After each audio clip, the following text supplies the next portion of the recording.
I fell in love with FNAF so many years ago and have played all of the mainline games, but recently I got an itching to do it again. So I thought, what if I beat it not using any security cameras?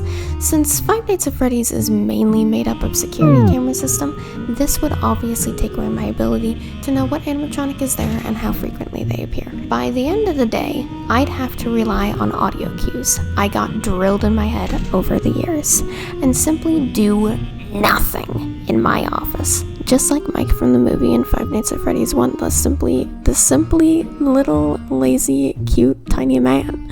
Until I hear a animatronic, of course. Then I slam the doors, because we don't want that yellow bird getting in.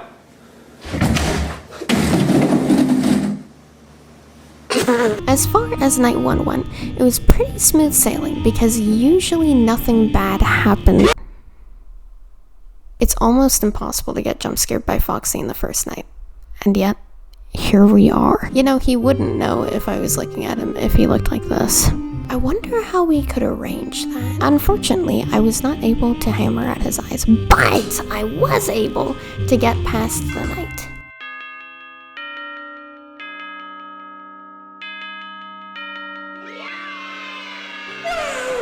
During the second night, I did access the cameras because I was jump scared into doing so. Can I offer you a nice egg in this tray? I personally don't think that counts, but dealing with Bonnie wouldn't be all that difficult. You simply need to get in the rhythm. The real problem would be Foxy once the nights progressed, and oh boy, were they progressing. We easily made it to night 3, baby. Woo! Night 3 was officially the time that I would begin to see some difficulty in this. Foxy started becoming chronically active and screaming for no real reason, and I kept on dying.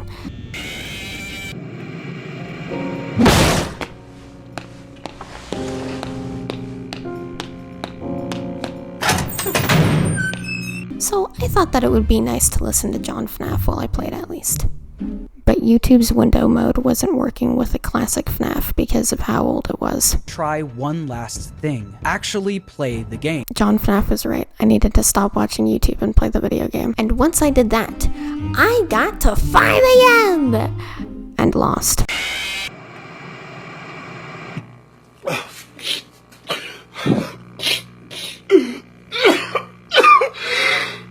But I did get past that night as well, and whilst giving Freddy the same disappointment.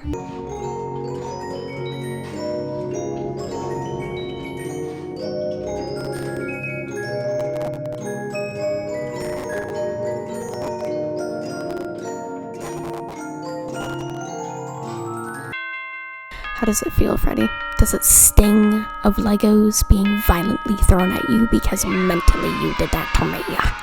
I'm gonna continue this rant acting like I'm special for being put through inconvenience while there's a actively rotting corpse inside Freddy's chest cavity. But it doesn't matter what him or the dead child's soul trapped inside the robotic shell think. I'm feeling insensitive, and I'm on my 4th shift, baby! The next shift got really difficult, and I'm talking try harder, you gotta be missing something difficult. This makes no sense difficult. So I tried harder and went through my remaining brain cells, and still I tried, and I even went to a shady website that would have a convenient timer on loop so I could find a pattern for when Foxy runs out. And I thought I did, but no! I started looking up things, and finally I found out it's RNG. There isn't a set time. It can happen whenever, and you can't hear his footsteps before they hit the doors, so there is simply no way to win Five Nights at Freddy's without using a camera. That was until I watched a video by The Bones 5. Did you know that in the original Five Nights at Freddy's, you can actually kill Foxy? Excuse me, you can kill Fox? In this specific glitch, we're going to pay attention to Foxy's last phases. Phases 3, 4, and 5. Not only did that sound like a lot of work and some perfect timing, but it simply wouldn't pass the no camera rule. So with that, I believe this challenge comes to a close. Yes, you can almost beat the classic Five Nights at Freddy's using no cameras. But unfortunately, almost being the key word. It was still neat to try out though.